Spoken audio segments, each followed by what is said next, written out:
Salut tout le monde, aujourd'hui je vous propose une nouvelle vidéo sur un exo qui est tombé à Mines Telecom sur les équations différentielles, à Mines Telecom en MP, mais ça peut aussi concerner donc les PSI et les PC. Donc on considère un système d'équations différentielles qui est donné ci-dessous et il faut montrer que eh bien, les solutions de cette équation possèdent une limite en moins l'infini. Donc je vous laisse mettre sur pause, lâcher un petit like si vous pensez que la vidéo peut vous être utile. Ensuite, je vais vous donner des indications pour que vous puissiez démarrer l'exercice si vous êtes bloqué. Et ensuite, je vais passer à la correction de ce problème. Allez, donc on est parti pour les indications. Et bien, la première indication, c'est qu'il faut se ramener à l'équation x' égale ax, où x, donc grand X, c'est le vecteur x, y, z, et a, une matrice donc à coefficient réel, carré, 3 fois 3. Deuxième indication, il faut réduire a, donc utiliser des méthodes soit de diagonalisation, soit de trigonalisation. Troisième indication, il faut chercher les racines du polynôme caractéristique. Quatrième indication, eh bien, ce polynôme est syndécimale dans C crochet X, donc A est trigonalisable dans M3 de C. Il faut en déduire une équation différentielle matricielle équivalente. En effet, x' égale à x, ça équivaut à dire que x' c'est égal à pdp-1 fois x, et donc si on multiplie par p-1 à gauche, on se retrouve avec p-1 x' égale dp-1 x. Donc si on pose y égale p-1 x, eh bien on se retrouve avec l'équation y' égale dy. Où y est égal effectivement à p-1 x. Septième indication, il faut maintenant résoudre l'équation y' égale dy. Et enfin, il va falloir conclure le problème. Corrigeons donc la question, le problème. Je rappelle la méthode un petit peu générale pour résoudre des équations différentielles linéaires avec plusieurs équations à résoudre en même temps. Donc premièrement, il faut se ramener à la résolution de l'équation suivante, x' égale ax, où x c'est un vecteur, donc composé des fonctions x, y, z dans notre cas, et a une matrice, donc la matrice de coefficients. Donc l'inconnu c'est bien grand X équivaut x, y, z, et a la matrice suivante. Donc ensuite, qu'est-ce qu'on fait? Eh bien, on va essayer de diagonaliser ou de trigonaliser A. Rappelons que eh bien, si la matrice est complexe, eh bien, on va toujours pouvoir la trigonaliser. Donc on va pouvoir écrire A égale P delta P-1, où delta, ça va être du coup soit une matrice qui est diagonale, si A est diagonalisable, soit triangulaire dans le pire des cas. Et donc P, une matrice de changement, donc une matrice inversible de changement de base. Donc le système à résoudre, ça va devenir x' égale, donc je remplace A par P, ici j'ai mis D P-1, mais on peut écrire P delta P-1, x. Ensuite, eh bien, si on multiplie ensuite par P-1, on se rend compte qu'on se retrouve avec l'équation P-1x' égale delta P-1 x. Et donc si on renomme P-1x en y, eh bien, on a une nouvelle équation qui est beaucoup plus simple à résoudre, c'est y' égale delta y, avec y égale p-1x. Donc pourquoi cette équation est plus simple à résoudre? C'est parce que delta, elle a une forme avantageuse, soit elle est diagonale, soit elle est triangulaire. Donc on aura bien simplifié le problème comme ça. Et donc ensuite, qu'est-ce qu'on fait? Bien, on résout chaque équation différentielle, donc soit de la plus simple vers la plus complexe si delta est triangulaire. Effectivement, si elle est triangulaire, il y aura une équation que vous pourrez résoudre très simplement, c'est des équations de première année. Et ensuite, eh bien, vous réinjectez les solutions et vous avez des solutions, donc des équations avec des solutions particulières à trouver. Ou alors donc, dans le cas où delta est diagonale, vous n'avez que des équations de première année à résoudre sans injecter les solutions particulières. Donc on va voir ce qui se passe ici. Dans notre cas, en plus, on ne doit pas seulement trouver les solutions, on doit surtout montrer que leur limite, un résultat sur leur limite. Donc bon, on va essayer d'appliquer la méthode. On suit bêtement la méthode, on pose grand X la variable, donc l'inconnu, et grand A notre matrice, de sorte à se ramener à x' égale ax, et donc on va chercher à diagonaliser A, donc à trigonaliser A, et donc on va chercher le polynôme caractéristique de A. Donc vous voyez, on a décomposé le problème en plusieurs sous-problèmes avec à chaque fois des notions qu'on sait, donc des problèmes très simples, des problèmes de diagonalisation on sait faire, résoudre des équations différentielles on sait faire, donc on va savoir faire chaque brique du raisonnement et donc on va pouvoir résoudre le problème.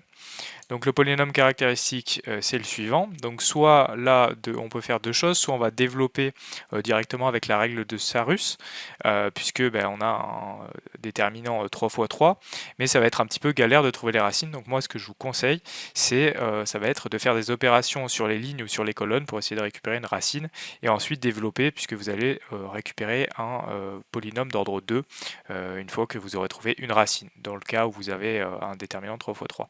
Donc là, ce qu'il faut remarquer, c'est que la somme des lignes est constante. Donc en fait, si on fait l'opération peu importe la colonne reçoit la somme des autres colonnes, eh bien on va récupérer du coup x-2 en facteur commun, on va pouvoir le sortir par multilinéarité du déterminant, et donc se retrouver avec ça, donc qui est déjà plus simple à calculer. Donc là, soit on va développer un petit peu de manière simpliste, soit on va essayer de faire apparaître encore plus de zéros pour simplifier le calcul. Donc bon, je montre comment est-ce qu'on peut essayer de faire apparaître des zéros. Ben, on va faire C1 reçoit donc C1 plus C3 pour faire apparaître un 0 ici, puisqu'effectivement le 1 d'ici va se compenser avec le moins 1. Donc on va avoir un X par contre qui va apparaître ici, mais il n'est pas très gênant. Et donc ensuite, on peut faire maintenant C2 reçoit C2 plus C1 pour faire apparaître un 0 en haut. Et donc là, on a quand même pas mal de zéros dans notre déterminant, on peut développer. Donc faisons-le. On développe par rapport à la première ligne ou la première colonne, c'est la même chose, et il y a du coup un déterminant de 2 qui apparaît, et donc celui-là on peut le calculer très simplement. Ça fait quoi? Ça va faire x, x moins 2 fois x moins 1, moins x fois moins 1, donc ça va faire plus x.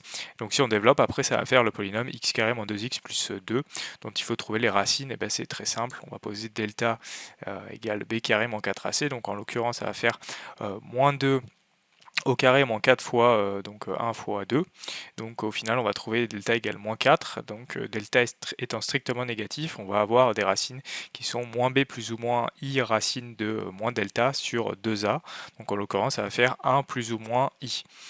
Donc on a deux racines complexes qui sont conjuguées.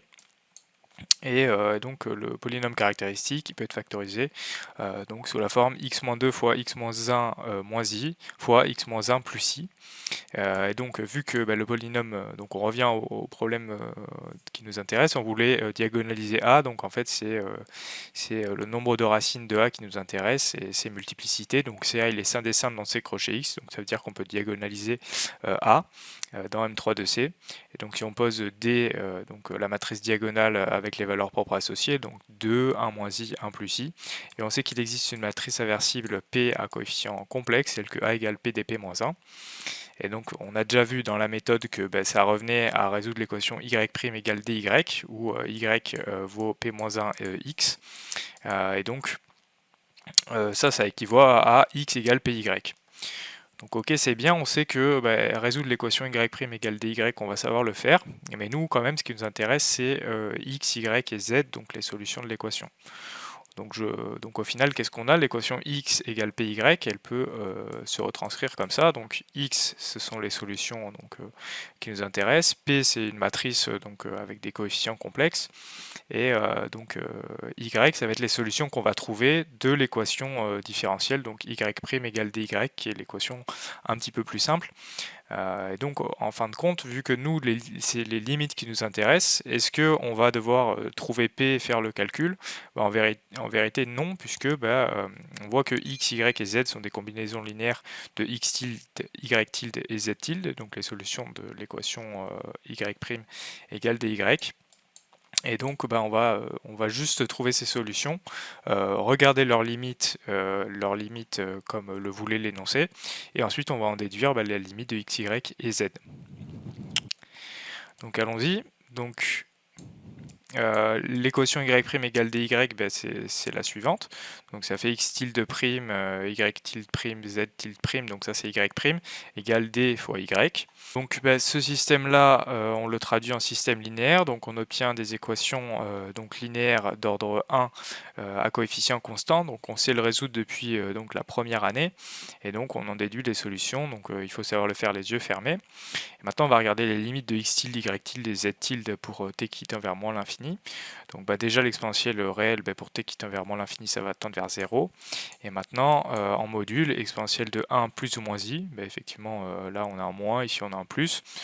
Donc on peut regrouper les deux cas ensemble. On va voir effectivement que du coup ça fait exponentielle de t en valeur absolue fois exponentielle de it, sauf que le module de ça vaut 1. Donc il va juste rester exponentielle de t qui tend effectivement vers 0 pour t qui tend vers moins l'infini. Donc conclusion, x tilde, y tilde et z tilde tendent vers 0 pour t qui tend vers pour t qui tend vers moins l'infini. Et vu que on a vu que x tilde, y tilde et z tilde, eh bien si on avait des combinaisons linéaires, en fait x, y et z sont des combinaisons linéaires de x tilde, y tilde et z tilde, et vu que ces trois fonctions elles tendent vers 0 pour t qui tend vers moins l'infini, on en déduit que x, y et z tendent eux-mêmes, pour t qui tend vers moins l'infini, vers 0. Ça aurait été une maladresse de chercher la matrice de changement de base P dans ce cas-là, donc vous vous rendez compte qu'il fallait pas le faire. Voilà, donc c'est fini pour cette vidéo, j'espère que tu auras appris des choses. En tout cas c'est un exercice qui est assez intéressant, qui permet de revoir les bases donc sur les réductions d'endomorphisme, mais aussi sur les équations différentielles, avec une petite astuce qui montre que dans ce cas particulier, on n'avait pas besoin de calculer la matrice de changement de base. Donc en tout cas, n'hésite pas à t'abonner, à liker, à mettre la cloche. Je vais publier plein de nouvelles vidéos et j'espère te retrouver sur l'une d'entre elles. Salut!